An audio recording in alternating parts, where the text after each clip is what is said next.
Hey, good morning and welcome to Breakthrough Walls. I'm Ken Walls and I'm your host.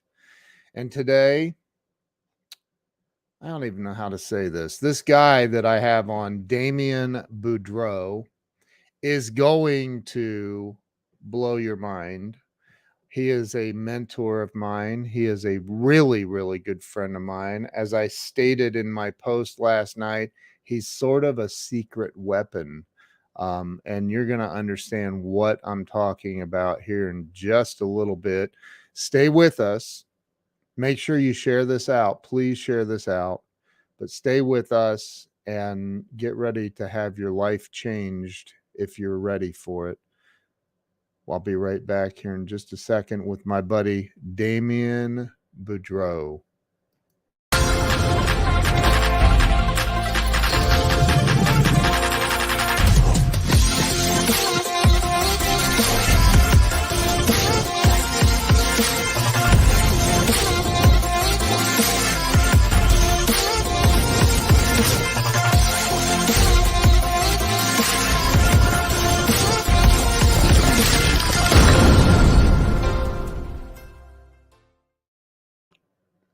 And we are back. Let me bring Mr. Damian Boudreaux to the show. Damian, welcome, my brother. Good morning. So good. It only took me 4 years to get you to come on the show, and here you are. Hallelujah. I'm playing the lottery today. It's my lucky day. Well, we talked about it, 2 weeks ago when I reached out to you? And I was like, oh, I never have done that. Oh, I haven't done a lot of things. You are literally one of my heroes. I mean, look, man, you dramatically made a huge change in my life several years ago. And just by helping me see things for the way they are, not the way I was projecting them to be. You're an amazing dude and a great friend, and I love you, man. I cannot wait for people to get to know you on this show today. So Damian, start with where you were born and raised. Well, first of all, let me just go back to when we met. So you were in a dark space. Dark.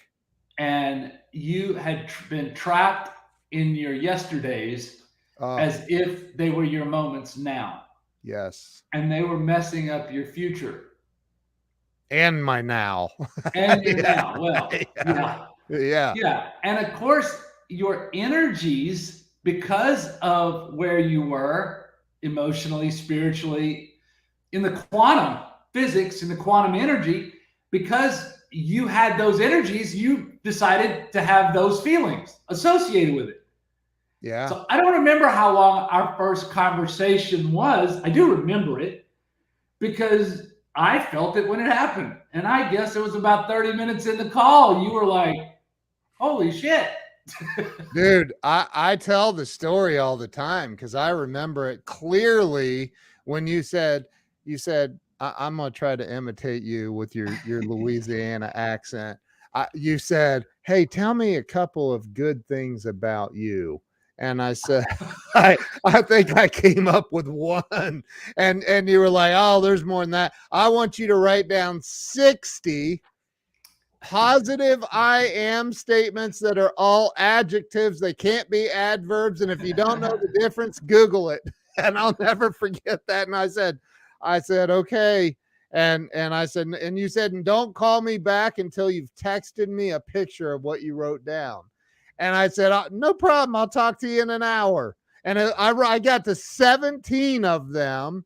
And I froze. I couldn't go any further. I didn't know anything else. And I thought, well, I'll get back to this.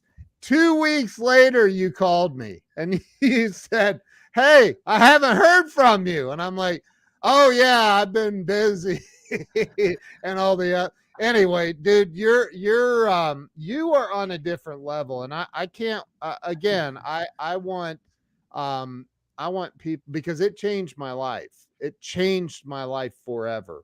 So I thank you for that. And I love you for that. And many other reasons.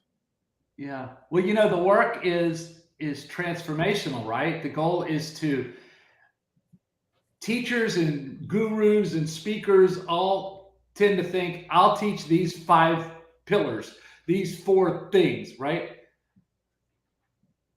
But you're not owning it. And so, like your friend Frank Graniti, right? I had a visit with him one time and I said, oh, here's what you need to do. It's a productivity one sheet I came up with. And I got him to do the work and it was like, oh my God, I get it. I get it. I get it. I get it. Because Yeah. a teacher can tell you what to do all Yeah. day long, and you may or may not believe it. But until you feel the transformation intrinsically, doesn't matter what happens outside, intrinsically inside of you of how that connects to you, Yeah. nothing else matters. Nothing That's else right. matters. Um, I totally agree. So right. tell everybody where you were born and raised. You're avoiding that question. Okay, well let me phrase it this way. Okay, yeah. First of all, I was born in Lake Charles, Louisiana. I grew up in paradise. I grew up blessed. I grew up with a mom who had a sister, and they were best friends.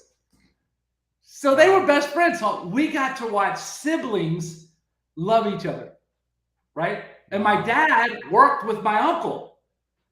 And we got to watch siblings work with each other and fight and argue and love and communicate and compliment and be grateful for and be in their lane, right? We've got to watch sisters be best friends and talk all the time and visit through challenges. And we didn't even know we were watching all this stuff. You know? It's like, Wow. so I grew up in, hey, I got a question for you. Yeah. When is 60 years not enough time? When do you feel cheated? 60 years. When is it like, man, if only I had more time? I don't know. I know that 60 years Yesterday, seems really, really short. it's a long time. Imagine if you worked at the same place for 60 years. Wow. I mean, here's when 60 years is too short. It's when your first best friend, your first cousin passes away. And yesterday, I buried my first friend, my first cousin, and my first best friend. Our moms were sisters, Wow. best friends. They didn't want us to be together because we were trouble. We were bad boys. We were unstoppable, fearless, crazy. We did it all. We jumped off of bridges. We caught frogs. We ate snakes. We shot birds. We played with everything. We weren't afraid to jump in the bayou, regardless of how ugly it was, or how muddy it was, or if it was deep or shallow, or if it had alligators in it. We played full out. In life, people say, don't pick up that log. There might be a snake under it. Yeah. My cousin Frank Thompson and I said, we need to pick up that log. There's probably a snake under it. Well, Damian, I'm very sorry for your loss. Yeah, you know, it's the circle. It is going to happen. It is going to happen to everybody listening to this call. Yep. They are going to lose a cherished member of their journey. And it could be your papa first or your godfather. It could be a child. I lost a child. Mm. It could be your mom, or it could be your first cousin. Whatever it is, mark my word, it's coming. And when it comes, your job isn't to take a pill so you don't feel. Your job is to understand that the sadness that shows up, you know, the boat, I called it the boat. Oh, the sadness boat is here. And I start crying, you know, and I've been, you know, cry and have grief. And, you know, I'm doing the readings at Mass yesterday. And, you know, My brother said, take a picture, take a picture. It'll be the first and last time you ever see him on the altar. So, oh my God. I'm doing the readings, and all of a sudden, I'm about 5 of my chunks into the reading. You know, as a professional speaker, I do a really good job of readings. And I'm reading it, and all of a sudden, my chest tightens up, and my throat closes up, and I'm like, what the hell are you doing here now? I don't need you now. I've got to, and the brain goes, just choke up, Bo. That boy right there in that white covered casket right there, in his white, with his white baptismal gown on top of it, right? Yeah. That boy is gone. And you go, I'm at Frank's funeral. I'm going, I am not supposed to be at Frank's funeral. This ain't the road. We're supposed to be old men together. We're supposed to be taking our grandchildren alligator hunting and teaching them about catching redfish and specks and showing them how a fly rod works in the marsh and how to outfish everybody. We're supposed to be able to talk about God and universe and creation and our relationship to how peace is and tranquility. Frank's used to say, might say, what's the secret to a great marriage, Frank? And Frank would say, oh, I'd rather be happy than right. Yeah. That's a secret. Yeah. And then they would ask me, Uncle Damian, how come you're not married no more? And I said, well, I got a secret about relationships too. I like to be right. You can say yes, and you might not have to do it. But if you say no, she gonna give you hell till you do it. Oh, dear Lord. And so we got to be best friends. We both had the philosophy of don't grow up. You've heard me say this before. Don't grow up. It's a trap. Do not be an adult. Stay childlike in your curiosity. Be a curious little kid who's willing to put his finger in the cake to get the icing. Do it. Don't stop being 12. 12, you're fearless, unstoppable, bold, beautiful. You don't have the rules of society that you think that you thought you created to protect you, that in some cases you created in your 20s, that you keep in your 40s, that are keeping your 40s from being magnificent. You have to understand that your life is a transition from one rule that worked at 18, that doesn't work at 28, that doesn't work at 38, but you've kept the rules around and you don't need to protect the 16-year-old anymore. The 16-year-old is far wiser than the 16. The person you are now is far wiser than the 16-year-old was back then. Yeah. Every tragedy, every sad moment is a level of growth. This mindset that I'm fragile, I'm weak, I'm wounded, I'm weeping. Even billionaires complaining about their past. Weepy, wounded, victimized millionaires. You ain't no fragile little piece of glass. You're powerful beyond your wildest imagination. And we don't show people how to tap in to that unstoppable, beautiful energy that lives within you. And that's all I showed you how to do. I just asked you a damn question and you opened the door. And there's your light. Oh my God. Yeah. That's me. Okay. Let me breathe into that for a little bit. And that's all Ken did.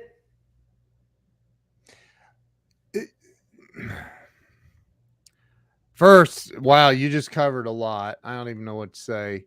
I'm incredibly sorry for your loss of Frank, and we're gonna play a video here in a little bit. No regrets for me, buddy. I'm telling you. How would Frank feel if let's say let's pretend that you started moping around in life and Frank showed up to give you a spiritual visit. What would he say to you? What would he say to you? It would be what we did. You know, one of the advantages of having people long term in your life is you're anchored to long term memories. So it didn't matter if Frank and I were 30, 50, or 60. When we got together, we were 5. We never left 5 years old.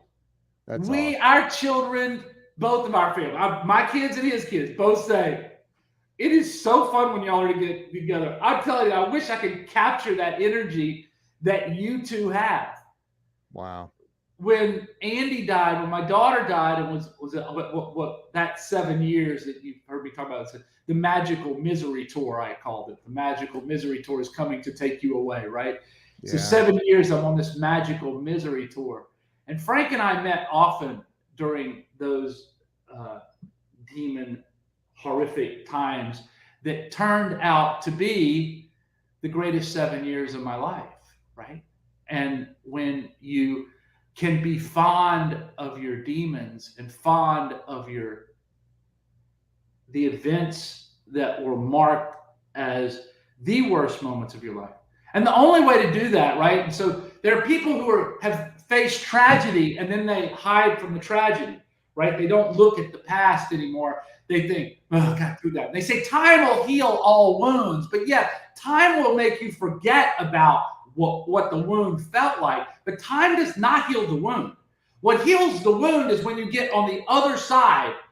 You know, what life does, and when life drags you through the deepest, darkest bowels of hell, and you come out on the other side and you go, oh my God, how am I here? I made it. This is you in our visits, right? And you come out on the other side and you go, what just happened? And so you continue to go forward with your life, and the answers don't live forward in your life. And what I encouraged you to do, if you remember, is I taught you to go back into the abyss. Yep. And go look. Because behind those rocks and weeds and trees and fake facades and mirages that you built, there's beautiful stuff, man. There's lessons. If it was all my fault, is the statement. Now let's go back there saying, if it was all my fault, what could I have done better? What could I have done smarter? What could I?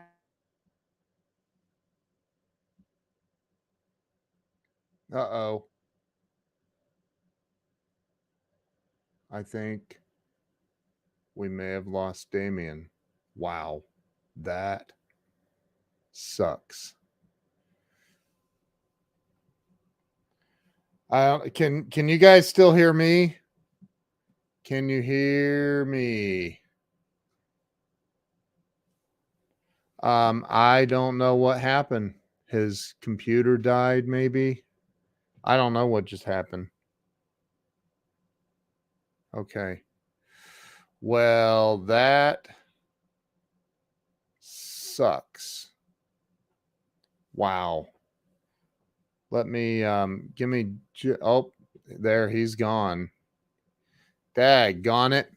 Well, let's see if he figures out how to get back on here in just a minute. I am incredibly sorry that happened. Damian is one of the most amazing people. When so several years ago, I was in a really bad spot, and really bad. Here he is. He's back. Here we go. Wow, something disappeared. Yeah, there you are. You're back. So I'm not sure where you lost me, but I was probably in the middle of something. I'm not.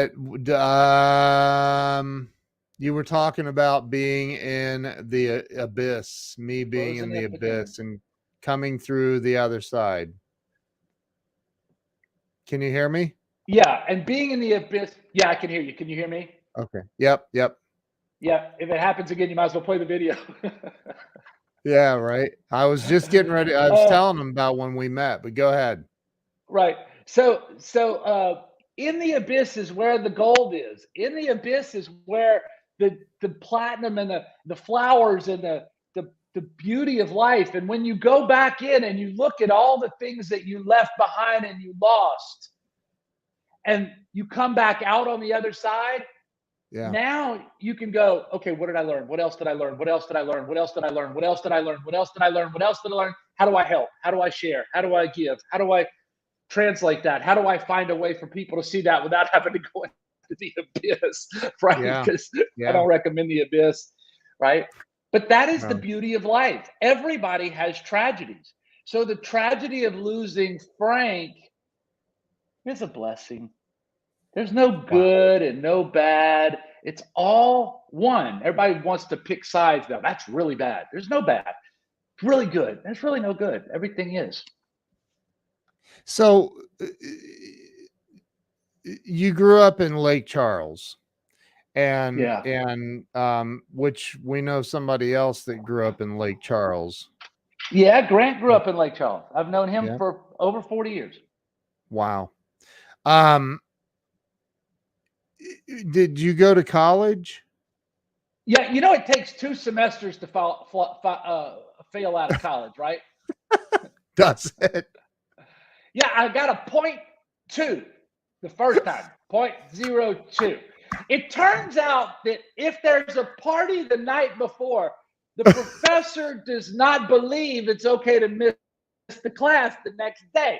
And if it's opening day of duck season or shrimping season or the fish are biting, you still have to go to college. Oh my God, that is so funny. So you didn't finish. You did not finish. I didn't finish the first year. So you did better than I did. I never stepped foot into a college. So yeah, I wasn't smart. I wasn't book smart. I didn't read well. I was a high function, as my teachers now describe me, a high functioning creative who should have been on medicine, and my parents, because dad owned a drugstore, wouldn't put me on Ritalin. He said that's who he is. He's been that way since he was a year old. He's unstoppable. When he was 2, he didn't follow rules. When he was 2, he would leave the house and he would go play in the woods. It's not that he's not paying attention. It's just that y'all aren't getting his attention. Yeah. And I was in trouble a lot. I was not a good kid. Somebody texted me, you know Joe Ingram? I've met Joe Ingram. Yes, I know Joe Ingram. Joe's a good buddy of mine. So he texted me and said, you were saying when we lost you, he was saying that it's my fault. If it's my fault, I can change things, be better. Right. Yeah. If it's all my fault, that's the question. Whenever you fail. So I got a dying child. My ex wants a divorce. I get temporary orders to have the judge gives me temporary orders to be the custodial parent. She has her weekend. She kidnaps the kids and takes them to another state. There was moment after moment after moment of me following my kids in tragedy and hard set. And the question always came up. It was all my fault. It was all my fault. I'm not allowed to be a victim. It is not. I have to be responsible for the 1 square foot I'm standing in. I cannot allow anybody to control the square foot. My happiness, my being, my temper, my anger, my behavior, my ability to be moral, ethical, and legal in spite of every reason that I'm given to not be in good stead is unacceptable. Who do I need to be? How do I need to show up? And that's when I first started living that, the manifestation formula is be, then do, then attract, right? Then have or get, whatever they say, right? It's been out there forever. It's not. Yeah, right. Yeah. And in our world, everybody said, You gotta, what do you want to have? What do you want to have? What do you have? This is what you got to do. And they never attach the doing to the being. And the being is more important than the doing. And in society, what happens is we go and have kids get in the car business, for example, and the first 90 days they're crushing it.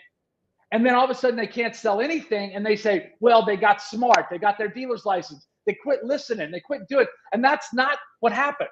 What happened is they quit being themselves, which they were for the first 90 days, because that's all they knew how to be. They knew how to be Ken. Just let me be Ken. Now tell me how to do what I do and you need me to do, and still let me be this shiny little object inside that you got to see when you did the exercise. Yeah.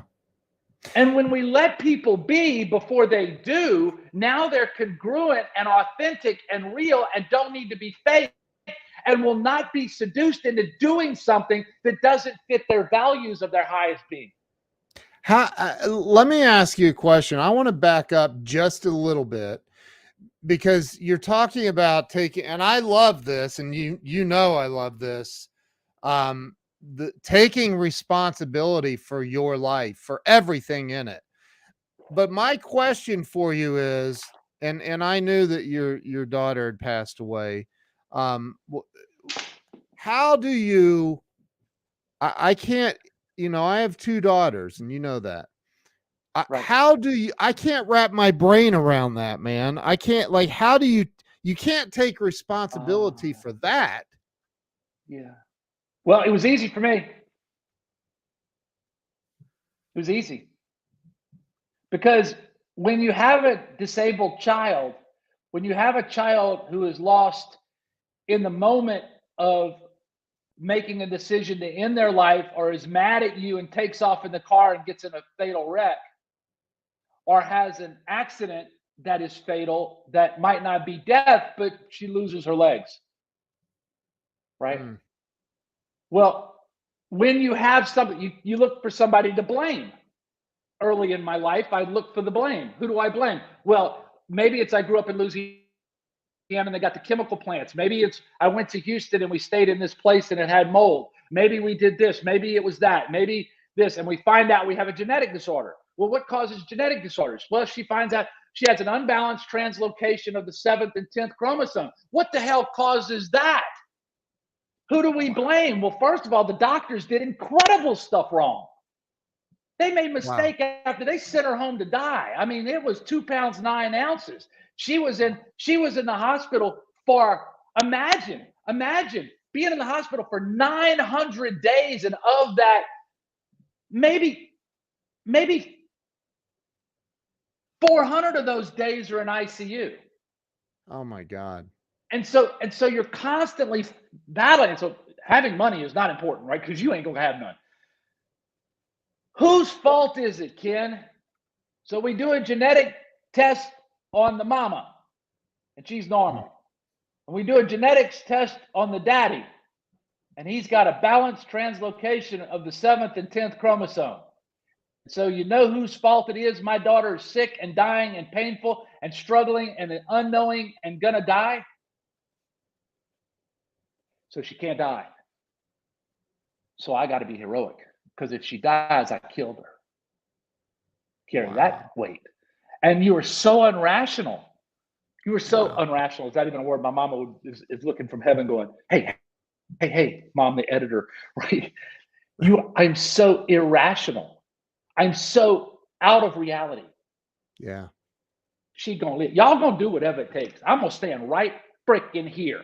Y'all go, what do you want? She don't need that. And the doctors would tell everybody, that boy knows her care better than everybody. He knows her body. I studied it, because if she dies, I killed her. Wow. And parents do that. They find why they're at fault for the demon of death. And the journey is the same. It is every tragedy you've ever had in your life weighs the same. If you have children and your lights get cut off, in that moment, your amygdala gets hijacked, Left brain 1 goes into full, how are we going to get organized? How are we going to get money? Left brain 2 goes, you're a failure. And this is what we're going to do. And they're not going to eat and they're going to starve and they can freeze to death. Right brain 3 is not really communicating, but it's trying to reason with left brain, saying it's going to be okay. It's going to be okay. God's going to take care of it. No. You need to. This is reality, right? And so your brain's not talking. Left brain, right brain aren't talking to each other. So you got this battle of this lobe, this left. I'm over here. This left lobe is kicking the right lobe's ass, and Wow. it all weighs the same. Whatever tragedy you're facing, I promise you, it is the most painful thing in the world you could face at any level. How you come out of tragedy, how you respond to tragedy, how you trust God, the universe, Buddha, Muhammad, whatever flavor religion you are, theology you are or not, you trust the universe. You trust the divine. Because it's got its own plan. You have no control. So you might as well surrender early and accept and go, and you've watched my life, so you know that life flows magically, and how does that happen? And you've seen me practice this thing of how did that come to be? Well, I just wait for it to happen. It's a magnet, right? Yeah. It's the universe and my energetic frequency attracting that energetic frequency, right? So everybody can overcome whatever tragedy it befalls them.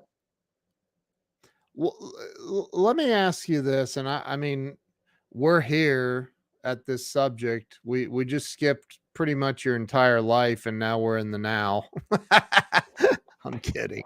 Okay, so we'll go back. You want to talk about what? I want to know, in your opinion, all there is, Damian. really, is the now. I know that's true. So what here, I have a question. Two questions, but I want to ask you this one first. Yeah. What is what's the definition of in your opinion, why are we here? Why are we on this planet? Why are we here? What's the point? Love. Huh? Love. That's it. That's too simple. You've got to complicate it a little bit more for me, Damian. Look, try these energies, these characteristics. Love, compassion, empathy, acceptance, gratitude, forgiveness.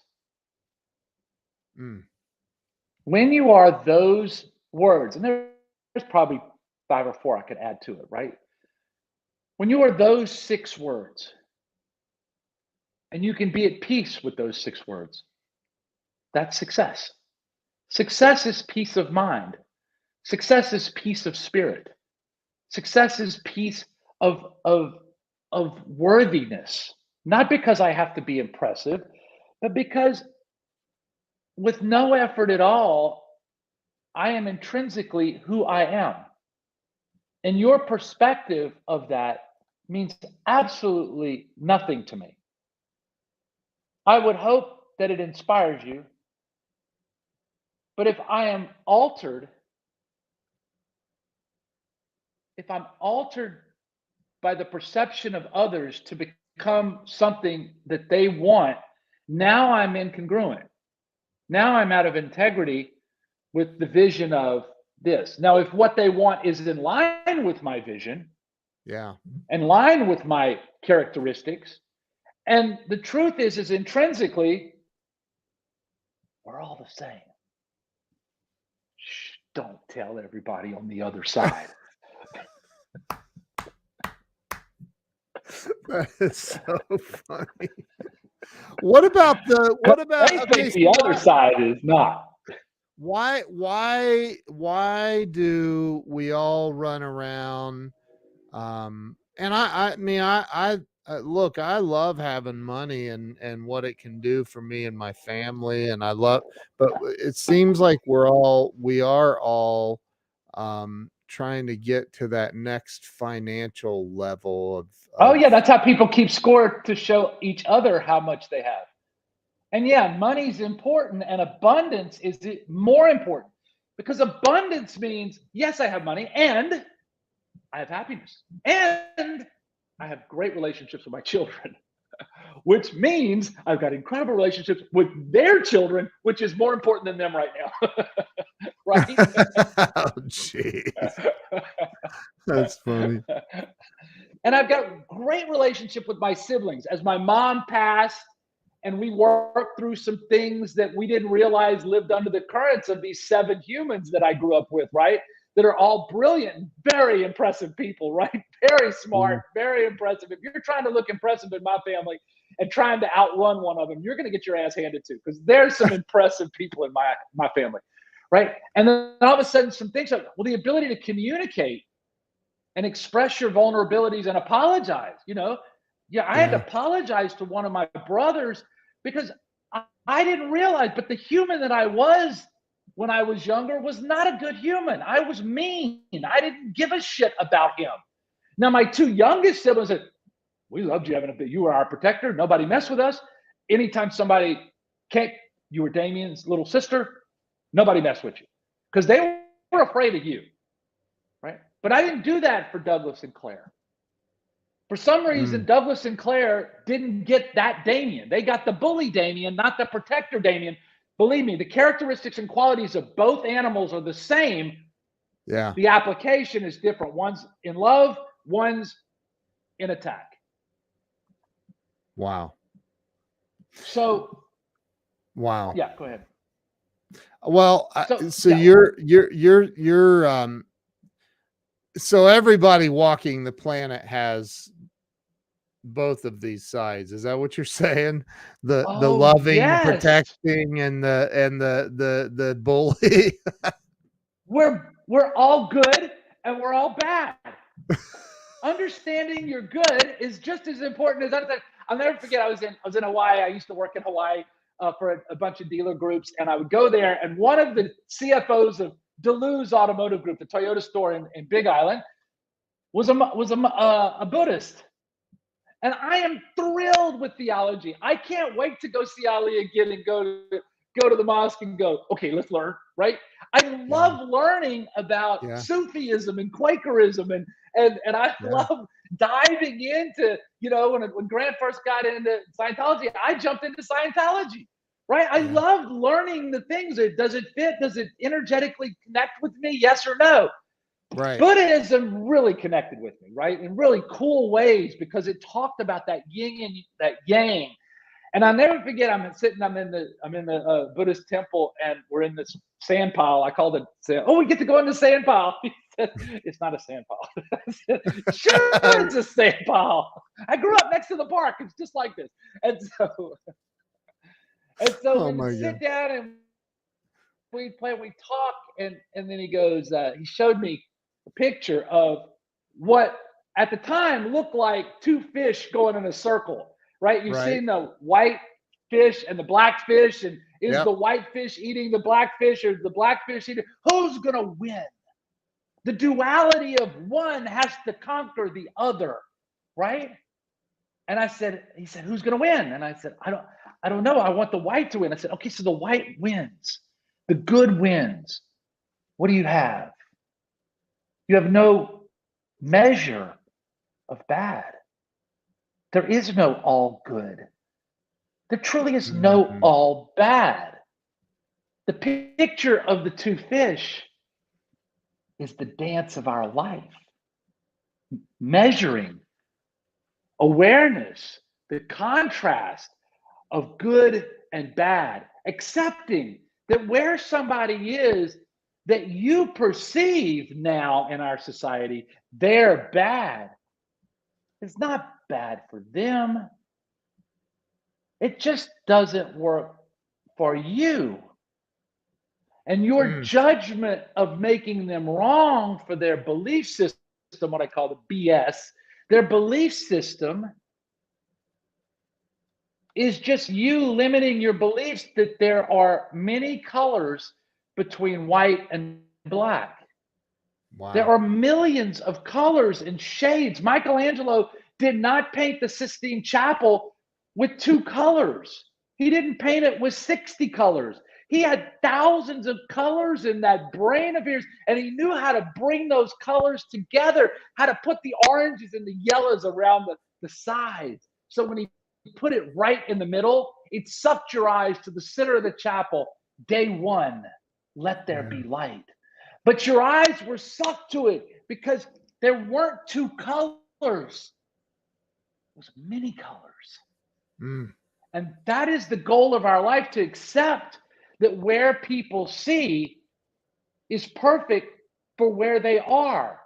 And on this journey, we are all on different parts of the journey, feeling different energies.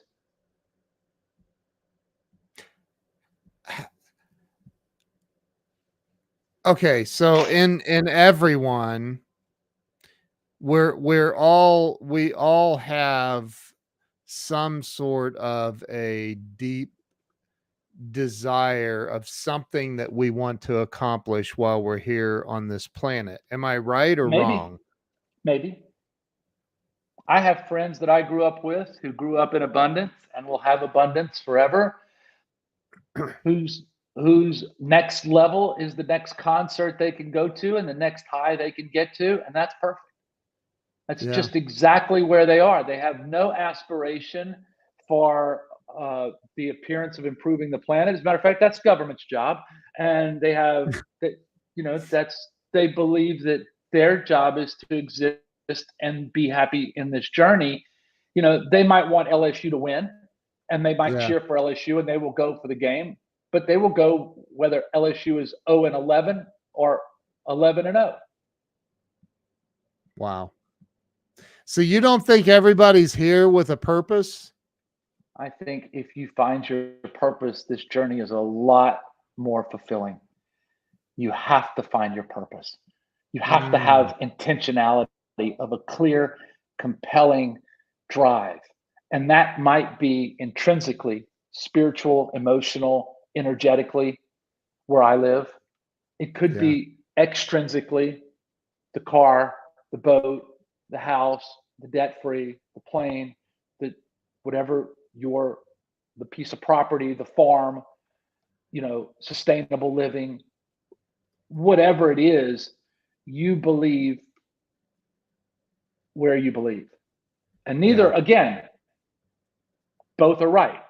Whether your next level is an extrinsic being or the reason that you're shooting for that extrinsic level, that's one of the things I do in coaching, right? They say, I want to sell 50, right? And I say, yeah, what does 50 represent? Because if I can get it to their nobler purpose, their nobler cause, their being, then they transcend. They're not just theory and tactics and strategies and processes and maybe get to another level. They transcend the doings, and now everything they do is about their purpose that's intrinsic, and all of this rises immediately. The So you're finances saying, rise, their wealth rises, their happiness rises, their health rises, all of that. There's no reason to get massive amounts of money and then lose your family and then be a part-time dad. There's no right? reason to get to the top of the mountain financially and all of a sudden you die at 60. There's no reason to get to the top of the mountain and all of a sudden nobody in your relationship circle wants to be around you anymore, or you don't have friends from your past. I mean, one of my best friends, 2 of them, Carrie and Laurie, they've been with me since 4 years old. I met them in kindergarten. Wow. We still are, oh my God. Wow. That's incredible. So So what do you all of these think? things are important. What do you think? What do you think, Damian? What is holding?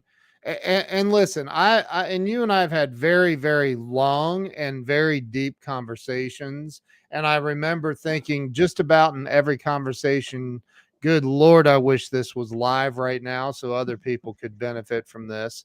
But you know, Congratulations. I know, right? Here we are. But you know, I've been homeless and broke, and it really sucked. And Congratulations. I've been wealthy, and it's better for the most part. Yeah. What do you think holds people back in life from achieving real financial success and I am tying them together, whether you like it or not, and freedom, happiness, like bundling the whole thing up and having it all. What stops people, man? I would say worthiness.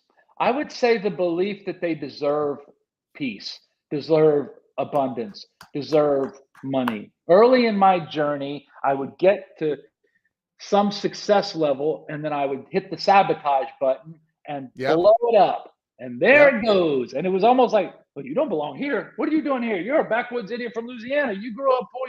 You don't deserve. People gonna talk about you. And I never forget. My daddy says, son, you can't be taking advantage of the people like this.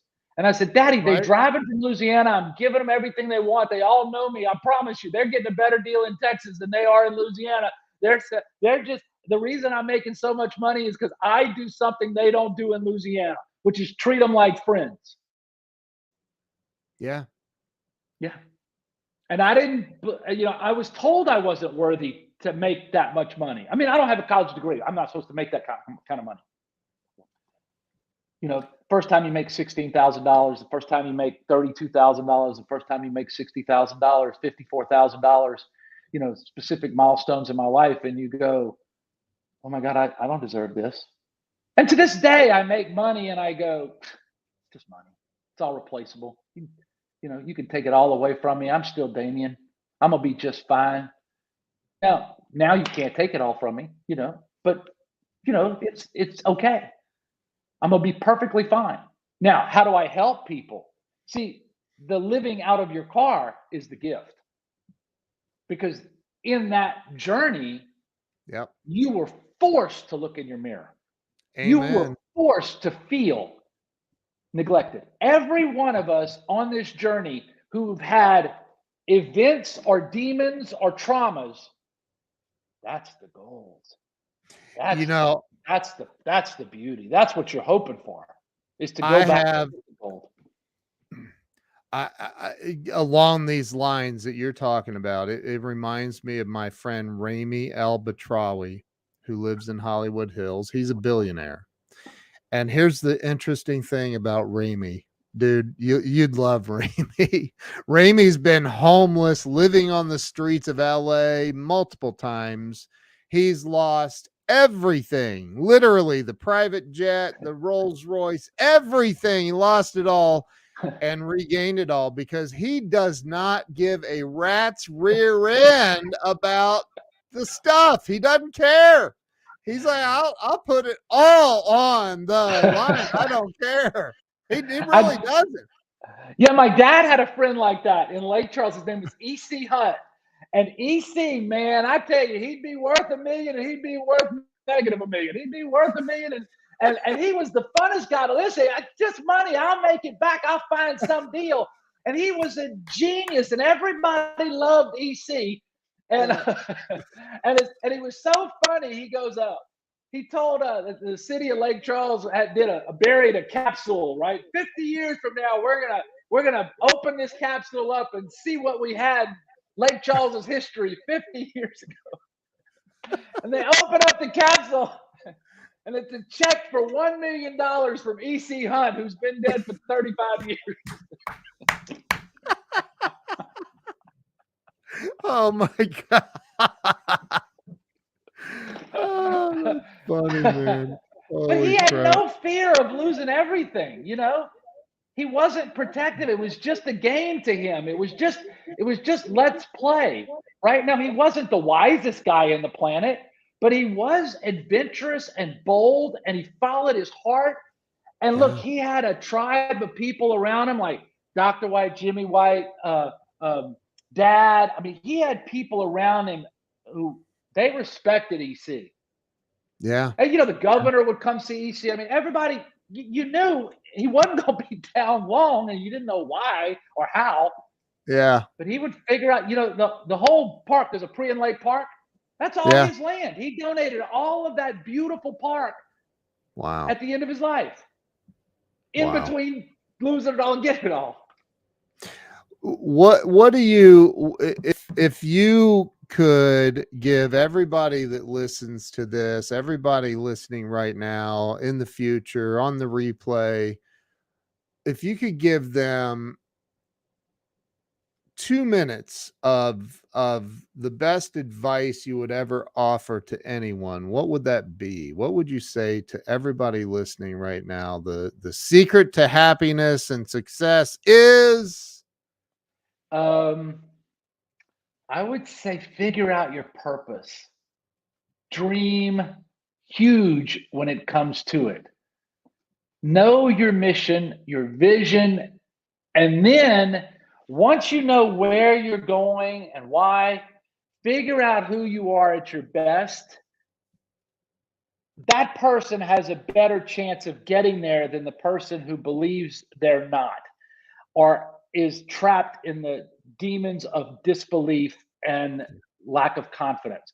So you want to step into the human you are in your connection to source, God's image, right? Now, the third thing you want to be aware is when you do that, pay attention to your energy. Pay attention to the spiritual, emotional, physical, mental energy that generates for you, and stay in that quantum energy, that light. Your energy changes the cells in your body. It changes the makeup. There are diseases that can't live in this cell structure that are currently living in the one you currently have. Change who you are, how you see yourself, where you're going. You'll have an energetic change that'll change your whole disposition, and you'll go from being 240 to 185 just because of those three things. Then pay attention to what you do, your habits, your rituals, your processes, how you do things. Does it work for the people you're doing it for? Does it work and is in alignment with your source of best self? And is it 100% in integrity with the person who is that person at your best? And finally, the biggest key, the underpinning, the foundation of what we all live on is relationships. The people in our circle. You want to be around people that are growing, that are loving, that are like you. If you want to be worth millions, hang around people worth more than millions. If you want to be spiritually at peace, hang around with people who are spiritually at peace. If you want to have better health, hang around with people who are better at health. Learn from them, honor them, respect them, be grateful for them, show appreciation for them, and learn how to everything you do. Don't be around negative ass people. Don't get rid of all the sorry ass people in your life, right? There's good in all of them, but some of them serve the purpose years ago that are no longer feeding the human you are now, the spirit you are now. So I would say that would be the 2 minutes. Let me ask you this. What if, and I may have even said this to you back in the day. What if somebody, because everybody says, find your why, find your purpose, go after your purpose. And, Simon Sinek has the video out, the Start With Why TED Talk and all that. So what if somebody doesn't really know how to find their why? Do you know? How does somebody find their why, their purpose? Great question. They shut up and listen. They don't. They just be quiet for a second. Stop your left brain from sabotaging you and creating organization and writing lists. Just be still. Go to a lake. Go to a fire. Go to a mountain. Go to the woods and sit. Frank and I got to do that. Frank and I, when we were younger, we'd go sit by the bayou, and we camp, right? We camp right on this little oxbow, right? Because the bass were right here. And so we would fish right there, right? So we would camp right here, and we would sit up and we'd be up at night and we wouldn't talk. We'd just sit there and look at the fire and watch the bayou go by, and there was no time, and there was no space, and there was no yesterday, and there was no tomorrow, and we weren't in what we wanted or what we wanted to avoid. We just were in the moment of now. The answer to how is to be quiet, to listen inwardly to the person who's been trying to talk to you probably most of your life that you're not listening to. That's beautiful, man. You know, I heard Alex Hermosi on a video the other day, and he was talking about Grant Cardone. He was talking about billionaires, and he was talking about, you know, if you go ask 20 billionaires, what's the secret to success? There, and this is one of the most brilliant statements I've ever heard. He said, all 20 of them are going to tell you the secret to success based on their superpower. Based on their superpower, not yours. It may not be your superpower. And that's one of the most brilliant things I've ever heard anybody say, because it's true.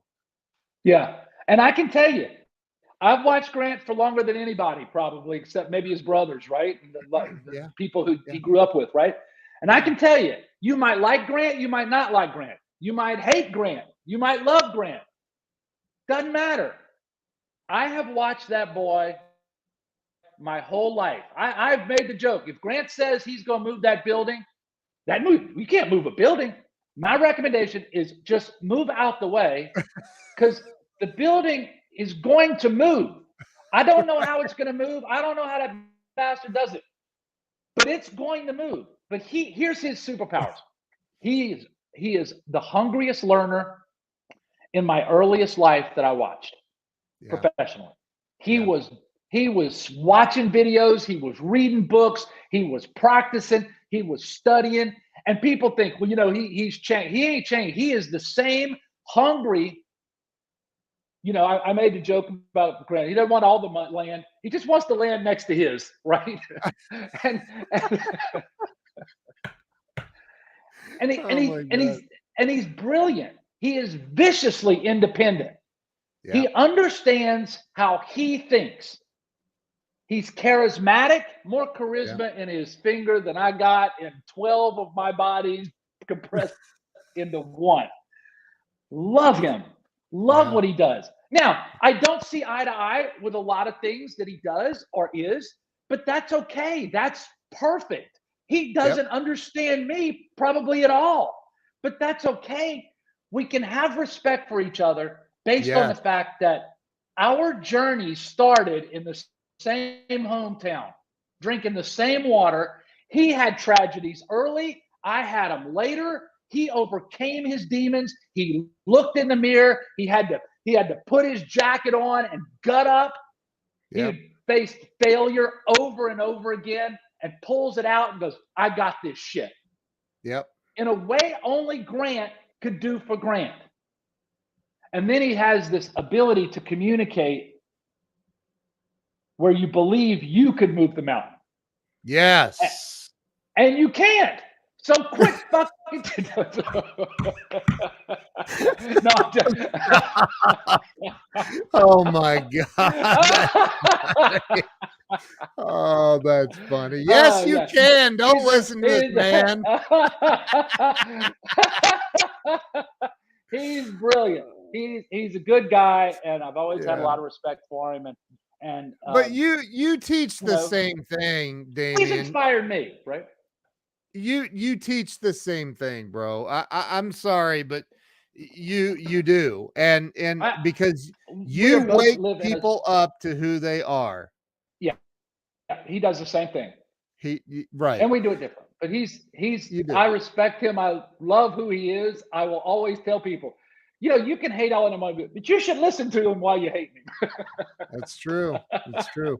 So, dude, like you are. First off, you know, the fact that you buried your best friend, your first cousin yesterday. Yeah, I did that beautiful when guy. I did the same thing when I was 18 or 17. My first cousin, best friend I grew up with, was Yeah. killed in a car accident at 18 years old. He was a little bit older than me, and Right. it was terrible. You know, now looking back, I understand it. But anyway, the fact that you buried your best friend yesterday and you're on here today, just being Damian, just laughing and having a good time and teaching people unbelievable wisdom. The people that need to hear what you're saying are here.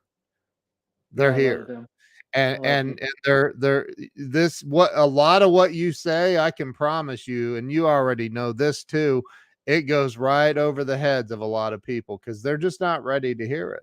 They're not Yeah. ready to hear it. But Yeah. dude, you are one of the most genius, authentic, real uh, mentors and teachers that's ever come into my life, and I'm Wow. grateful for you, man. You gonna I'm play the grateful. video of my cousin so people I'm see what I going to. love? I'm Yeah, going to. y'all love. So Listen, there's a Frank Thompson in y'all's life.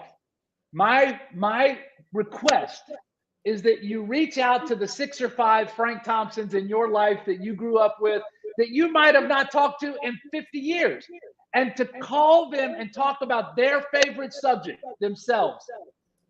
Just reconnect. Your soul will be better for it. Their life will be better for it. And you yeah. deserve connection like that in your life, like I was lucky to have with my buddy, Frank Thompson. Let's watch this this video here.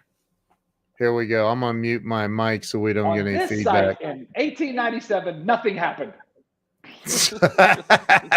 That is so funny.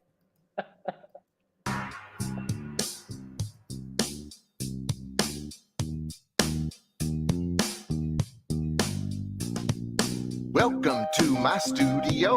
It's more than just a magic show. I work with glass and metal and such. Art that's cool that you want to touch. I cut those pieces and fire the glass, and when I'm done, it adds some class. The colors reflect in a certain way, glows at night and shines by day. For 35 years I've worked with glass, seen a lot of stuff and taught the class. We are a group of friendly staff. We love our work and can make you laugh. I like glass jokes, they crack you up. You can see right through that bad stand-up. It's no reflection on me and my brain. It always ends up being a pain. Smashing sense of humor have I, and also known as a weird wise guy. 2WG. That's me. My wife Eva is the manager. She makes me list so work can occur. She organized this and that, you know, to get things ready for the art class show. She pays the bills and buys me stuff like a dog and a skeleton in the buff.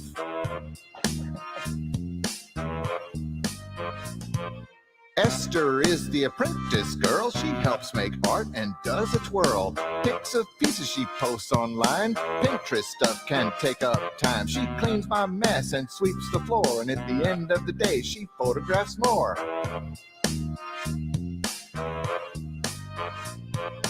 Bones is a mascot skeleton dude. He's cheap to keep because he needs no food. He stands around for oh so long, then uses a mallet to ring his gong. He always smiles to welcome you and wears a hat to hide his due.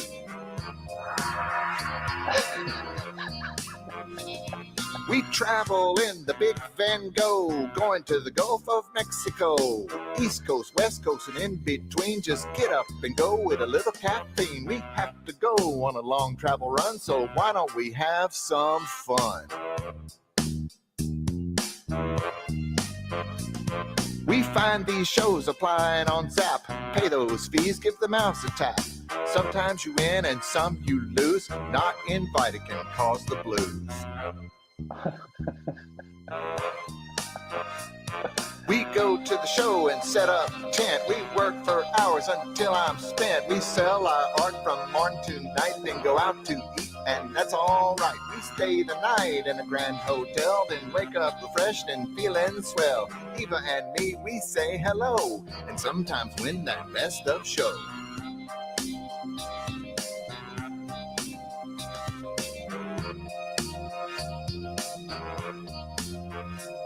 Well, that's the tour of the studio. There's more to come than the status quo. With buildings here for various use, I could think of stuff when feeling loose. The glass is shown in our gallery. Give a call so you can see.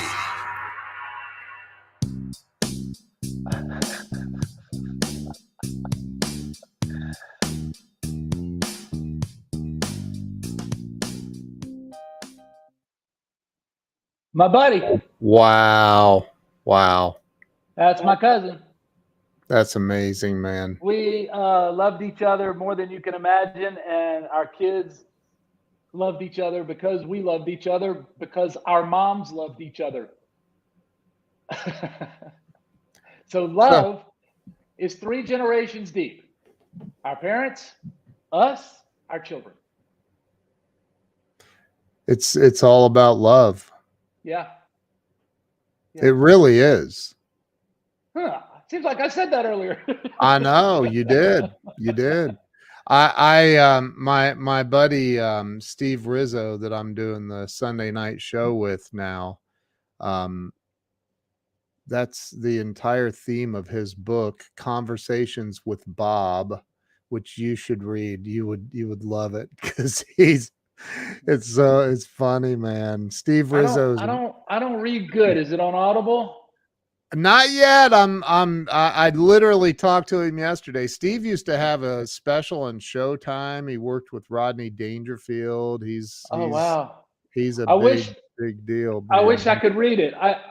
My brain goes, I read a paragraph and my brain goes on a 3-page rabbit trail and I miss 3 pages. It's like I feel you, man. I don't need to be reading. It's just frustrating to me. So I listen, and when I do read, I underline as I go. Yeah. Anyway, it's you know, the end of his book, you know, he talks about the song "All We Need Is Love." Yeah. Like that's what we need, man. That's what we need. Darlene says that was awesome, an awesome video. He was at Austin, Houston. He was an awesome human, Darlene. If you're going to get to grow up with a best friend, it might as well be somebody like yourself and doesn't follow rules and jumps off bridges and lifts every log looking for the snake, because curiosity and adventurous and fearless is the road to happiness and success. Safely, I might add. But yeah. Damian Boudreaux, you are by far one of my favorite humans. I love you, and I genuinely am so grateful for you, man. Love you, buddy. Thank you for having me. Finally. Thank you for being here. No, seriously, thank you for being here, and stay with me if you would. I'm gonna end the live stream.